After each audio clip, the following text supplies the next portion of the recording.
when you stand at the foot of a massive mountain range, there's just this overwhelming sense of absolute permanence. Oh, totally. Right. It feels like the ultimate symbol of something unmoving and ancient. You look up at those peaks and you just think, well, that rock has been there forever and it will be there forever. Yeah, I mean, it is the ultimate global metaphor for stability. We even use it in everyday language. You know, we talk about unshakable foundations or moving mountains as if that's literally the hardest thing to do in the world. But the feeling of stillness is a complete illusion. What we perceive as the most permanent objects on Earth are actually the result of immense violent instability. They are constantly moving, changing, and basically acting as dynamic engines for the entire planet. And what makes this so compelling for you listening today is that humanity has been grappling with this paradox for centuries. Which is exactly what we are getting into today. Exactly. So in this deep dive, we are exploring a really fascinating intersection. We are taking ancient Islamic texts, specifically the Qur'an and the Hadith, and we're placing them side by side with modern geological science. And we have a great stack of sources today. We're pulling from modern geological papers on tectonic uplift, a major UNESCO report on mountain ecosystems, and classical scholarly Islamic analyses, including Tafsir Ibn Kathir. So our mission is to explore the formation, the function, and really the hidden life of mountains through both of these lenses. And the parallels between these classical geological perspectives and the findings of modern geophysics create a surprisingly cohesive picture of how the Earth actually operates. Great, let's unpack this. Because to truly understand a mountain, we actually have to start by looking at what we cannot see. We have to look underground. Right, because the visible peak is just a fraction of the whole geological story. I mean, for centuries, the prevailing human assumption was that mountains just simply sat on top of the Earth's crust. Like a paperweight. Yeah, exactly. If you imagine a boulder resting on a wooden table, that was kind of the mental model. But modern geophysics completely shattered that idea. Which is wild because that mirrors a very specific description found in our first ancient source. In the Qur'an, specifically chapter 78, verses 6 and 7, mountains are described using the Arabic word Āyāt. Āyāt, right? Yeah, and that translates literally to pegs or stakes. So it paints this picture of pitching a heavy tent in the desert. You see the top of the peg, but the vast majority of it has to be driven deep into the earth to hold everything in place. Or maybe like an iceberg, where the peak is just a tiny indicator of this massive subterranean structure. Exactly. And that tent peg analogy perfectly illustrates a foundational concept in modern geology. It's called the Airy-Heiskanen model of isostasy. Isostasy. Okay, break that down for us. Sure. So to understand isostasy, we have to look at the architecture of the planet itself. The Earth's outer shell, the lithosphere, is solid rock. But it rests on top of the asthenosphere, which is a deeper layer of the mantle. And that layer is hot, right? Oh, incredibly hot. It's under so much pressure that over geological time, it actually behaves like a highly viscous fluid. It flows. Meaning the solid crust is essentially floating on this denser, moving mantle below it. Exactly. Which, I mean, that changes the math of a mountain entirely. If you have a massive, heady accumulation of rock pushing up into the sky, it can't just sit flat on the crust. No, it would sink under its own immense weight. Right. Unless it displaced enough of that gooey mantle below it to find the balance. And that right there is the condition of floating equilibrium. Adding the immense weight of a mountain forces the crust to sink downward. It establishes this massive root, displacing the mantle material until it reaches a state of perfect balance. Wow. In fact, our sources highlight a recent tomographic study of the Alps. This was conducted by researchers at Free University Berlin. They used seismic waves from earthquakes all around the world to essentially take a 3D ultrasound of the Earth beneath the Alps. Oh, so they mapped the unseen portion of the peg? They did. And they found that while the Alps average about 2,000 meters in height above ground, their roots plunge down an astonishing 60 kilometers into the mantle. Wait, 60 kilometers down? 60 kilometers down? That means the bottom of the mountain is much closer to the Earth's core than a commercial jet flies above its peak? Yeah, it's huge. That completely breaks my mental model of what a mountain is. Mm-hmm. So the general ratio of a mountain's visible height to its hidden root must be staggering. Oh, it is. The ratio is usually about 1 to 8 or even 1 to 9. The higher the peak rises above the surface, the deeper the root must sink below it to maintain that equilibrium. That's incredible. The visible mountain really is just the head of the nail. But wait, let me push back on this a bit. If these 60-kilometer deep roots are plunging into a mantle that is constantly shifting and flowing and churning, I mean, they can't just be sitting there passively, right? Not at all. because they would just get sheared off by the movement of the tectonic plates. Yeah. They must be interacting with those subterranean forces. Oh, they are deeply interactive. These geological roots are fundamentally altering the behavior of the Earth's crust around them. Which brings up another fascinating linguistic distinction in the ancient texts we're looking at. Oh, right, the two different words. Yeah, the Qur'an doesn't just use one word for mountains. It uses the general word Jabal, which appears 39 times, but it also specifically refers to stabilizing mountains using the word Rawasiya. And that one appears 10 times, I believe. Exactly. Classical linguistic analyses note that Rawasiya comes from a root word meaning to anchor or to stabilize a heavy object. The text repeatedly pairs this word with a specific function, stating that these mountains were placed lest it should shake with you. See, the framing there is crucial. It presents them as a stabilizing mechanism, but intuitively that feels contradictory to anyone who knows basic geology. Right, because we know mountains are born from earthquakes and violent tectonic collisions. Exactly. The Himalayas exist because the Indian plate is smashing into the Eurasian plate. So the logical question becomes, how can a structure born from shaking prevent shaking? Right, and let's bring in the study from the GFZ German Research Center for Geosciences to answer that, because they use this really elegant analogy involving a tablecloth. The tablecloth analogy is great. Yeah, so if you lay a tablecloth flat on a dining table and you push the opposite edges together with your hands, the cloth buckles and folds upward in the middle. Those folds are your mountains forming from tectonic plates colliding. But the key to that analogy is what happens underneath the cloth. There is friction between the tablecloth and the wood of the table. That friction resists your pushing. Oh, I see. And the GFZ study found something remarkable regarding this exact resistance. A mountain's height is actually in a state of perfect balance with the megathrust shear force occurring at the plate boundaries. So the force of the tectonic plates crashing together is perfectly counterbalanced by the weight and the frictional resistance of the mountain itself. Right. The mountain grows until it is heavy enough to resist the very force that created it. It is a self-regulating system maintaining an equilibrium of forces. And what's fascinating here is how this aligns with the terminology in the ancient texts. In the Qur'an, the word rawasiya is often preceded by the word ilka. Which means casting or throwing, right? Yes, bringing into existence something that was not there before. The text frames the stabilizing mountains not as static features that have always existed, but as dynamic byproducts, cast into existence specifically to handle the shaking. Which perfectly matches the tectonic reality. Exactly. Plates crash together, the violent shaking starts, and the byproduct, the mountain, is thrust into existence to balance that exact shear force. So the text actually describes a dynamic reaction to instability. And this stabilization process, it isn't just happening on land. Our sources also detail this happening underwater with seamounts. Yeah, seamounts are immense underwater mountains, and they play a critical role at subduction zones, where one tectonic plate is sliding underneath another. Like pushing under it. Right. When that happens, these seamounts scrape against the upper plate. Let's break down the mechanics of that scraping, because the sources mention a concept called a seismic creep. Okay, so imagine dragging a heavy wooden box across a completely smooth, polished floor. Okay. It builds up momentum, then suddenly the friction catches, it slips, and it crashes forward. Right. That violent, sudden release of energy is a mega quake. Oh, wow. Now imagine dragging that same heavy box across coarse, uneven sandpaper. The box catches, stops, grinds, and stutters forward in tiny increments. That stuttering is a seismic creep.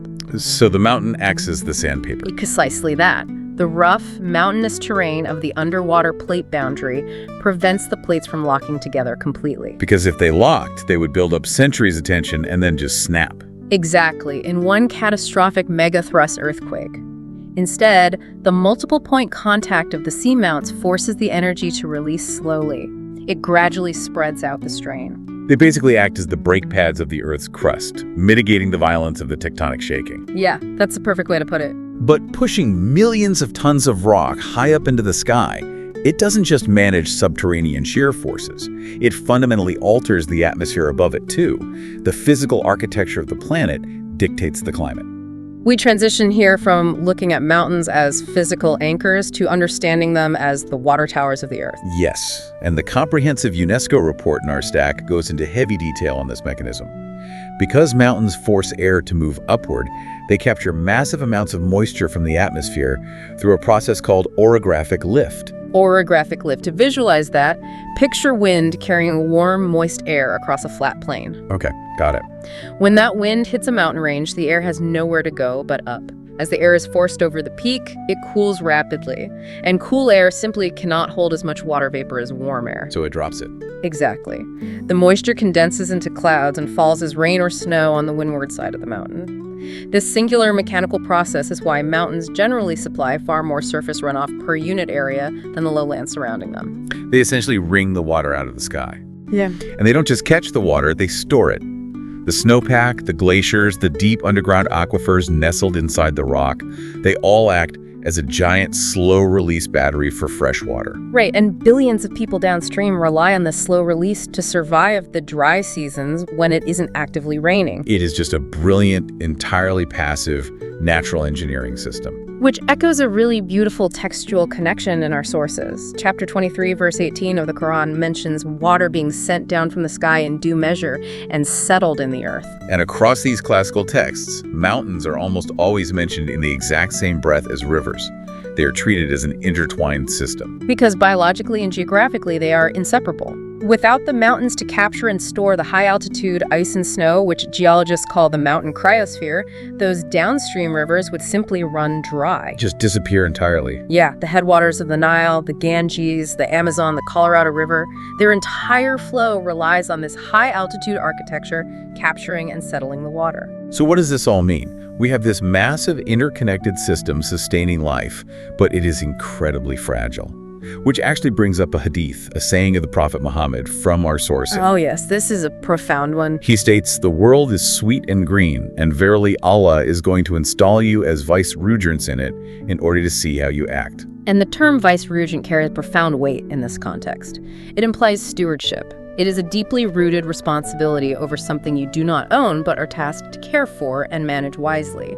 And practically speaking, the UNESCO report makes it very clear that humanity is currently failing that test of stewardship. The mountain cryosphere is melting at an unprecedented, accelerating rate due to global climate change. It's alarming. Take the Hindu Kush Himalaya region, for example. The third pole. Right, often called the third pole. It holds the largest volume of ice and snow outside the Arctic and Antarctica.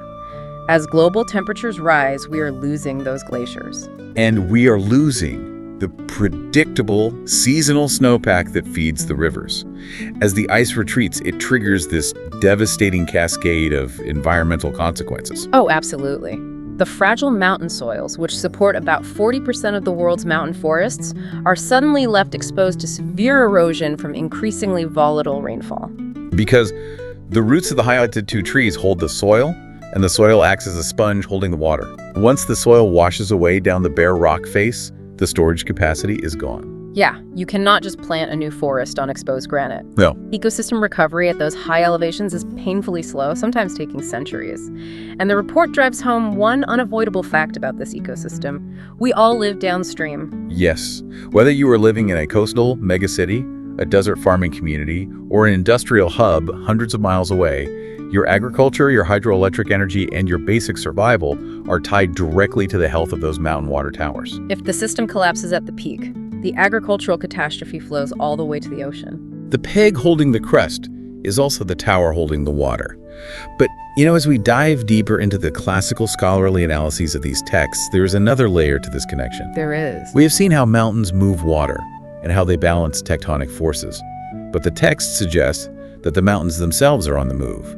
And perhaps they possess a hidden life of their own. Now, this requires a major shift in how we perceive geological time. Yeah, because long before Alfred Wegener proposed continental drift in 1912, or the widespread acceptance of plate tectonics in the 1960s, the Qur'an, in chapter 27, verse 88, described the exact illusion of stillness we talked about at the very beginning of this deep dive. I love this verse. The verse reads, "And you see the mountains, thinking them rigid, while they pass as the passing of clouds." Pass as the passing of clouds. To a modern geologist, that is a stunningly accurate description of lithospheric movement. But if the Alps are technically clouds drifting across the surface of the Earth, what is the speed limit here?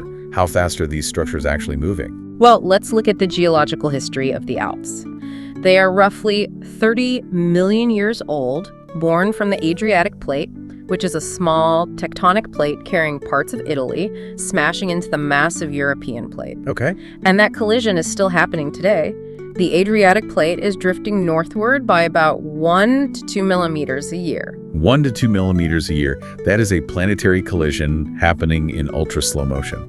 Yeah, the mountains are literally riding on the backs of these drifting continental plates sweeping across the face of the Earth. Furthermore, they are constantly moving vertically. Growing up and down. Right. As tectonic forces push them upward, the relentless forces of erosion, like wind, rain, glacial ice, they're constantly grinding them down. Even the mightiest mountain range is a temporary feature on the face of the planet. It is not a static object. It is a continuous process, an event. Just a slow motion wave of rock crashing across a continent. But our sources take this idea of an active, dynamic mountain even further. They step into a realm that bridges the physical mechanics with a profound philosophical perspective. When examining these texts, classical scholars like Ibn Kathir didn't just see mountains as moving inanimate rocks. They attributed a degree of awareness to them. And the concept of awareness in inanimate stone, that really challenges the core of our post-industrial worldview. We are totally conditioned to view the Earth merely as raw material. Dead rocks. Yeah. Yet the texts insist on this broader perception. For example, when commenting on Qur'an chapter 2, verse 74, which discusses the hardening of human hearts, the text actually contrasts human stubbornness with the yielding nature of the natural world. It mentions stones splitting so that rivers gush forth, and specifically details stones falling down for fear of Allah. The imagery there is incredibly powerful. The rock is not just blindly yielding to gravity or the physical mechanics of erosion. In this classical framework, it is yielding to a higher cosmic order. It possesses an inherent obedience to its purpose. And the sources provide even more specific examples of this connection. There is a well-known hadith involving Mount Uhud, which is a prominent mountain near the city of Medina. The Prophet Muhammad is recorded as looking at it and stating, "This is a mount that loves us and that we love." A mount that loves us. That requires a complete reorientation of how we interact with the landscape. Because it isn't just saying we love the view from this mountain, or we appreciate the resources this mountain provides. The phrasing establishes a mutual relationship. Right, a two-way street. Exactly. The mountain possesses a capacity for connection. Classical scholars like Ibn Kathir argued adamantly against interpreting this merely as a poetic metaphor. They argued that a specific characteristic of humbleness, obedience, or awareness actually exists within the stone itself, operating on a frequency or level of reality that human beings simply do not perceive. If we connect this to the bigger picture, it creates a surprisingly beautiful synthesis between ancient theology and modern science. Okay, walk me through that synthesis. How does the concept of a loving mountain map onto modern geology? Well, for a long time, the purely mechanical, reductionist view of the world treated the Earth as a dead, inert machine, just a collection of rocks and gases. Right. But modern Earth system science has proven that the planet is incredibly dynamic, deeply interconnected, and exquisitely responsive. Oh, I see where you're going. Yeah, the biosphere, the atmosphere, the lithosphere, they all interact in complex, continuous feedback loops. The mountain is not just sitting there, it is actively communicating with the atmosphere to create rain. The orographic lift. Exactly. It is actively communicating with the tectonic plates to balance shear force. It is actively communicating with the downstream rivers by releasing vital nutrients and water. So it is an active participating member in the survival of the planetary ecosystem. Precisely. So while Earth science uses the language of thermodynamics, frictional resistance, and ecological interdependence, the ancient texts use the language of love, fear, and awareness. Ultimately, both frameworks are fundamentally rejecting the idea of a dead, static Earth. They are both describing a deeply integrated, responsive system where even the stones have a vital, purposeful role to play. That reframing completely changes how you look at the landscape around you. It demands a level of respect that a purely mechanical worldview might lack. We have covered a vast amount of ground today, moving from the literal center of the Earth to the atmosphere above it. The scale of these systems is truly humbling once you start to map them out. So let's do a quick recap to pull all these threads together for you listening. We started by breaking the deeply ingrained illusion of mountain stillness. We dove 60 kilometers underground to see the massive hidden roots of the mountains acting as pegs, floating in the Earth's viscous mantle, maintaining perfect isostatic equilibrium. Right, and then we explored how those deeply embedded pegs act as dynamic stabilizers. They provide the exact frictional resistance required to counterbalance the terrifying shear forces of tectonic plates crashing together, mitigating catastrophic earthquakes through a seismic creep. From the roots, we climbed up to the peaks to see how those exact same tectonic collisions push rock into the sky to create the water towers of the Earth. Through orographic lift. Exactly. They capture atmospheric moisture and sustain the lives of billions downstream, which is a remarkably brilliant but deeply fragile system that we are now tasked with protecting as the cryosphere melts. And finally, we saw how these ancient texts, centuries before the discovery of continental drift, described these massive structures as passing like clouds. They introduced a framework where even solid rock is dynamic, moving, and perhaps even uniquely aware of its place and purpose in the universe. It changes everything about the view from the valley. And I want to leave you, the listener, with one final thought to mull over. We began by talking about that feeling of absolute permanence you get when you stand at the foot of a mountain range. But knowing what you know now, if we start looking at the mountains around us, not as dead, static piles of raw material, but as dynamic, deeply rooted, life-giving engines that ancient texts suggest might even possess their own hidden form of awareness, how does that change the way you step onto a mountain trail tomorrow? It really demands that we walk with a much lighter, more respectful footprint. A stewardship mindset. Thank you so much for joining us on this deep dive. Keep looking up, keep looking down, and keep exploring the hidden depths of the world around you. We'll see you next time.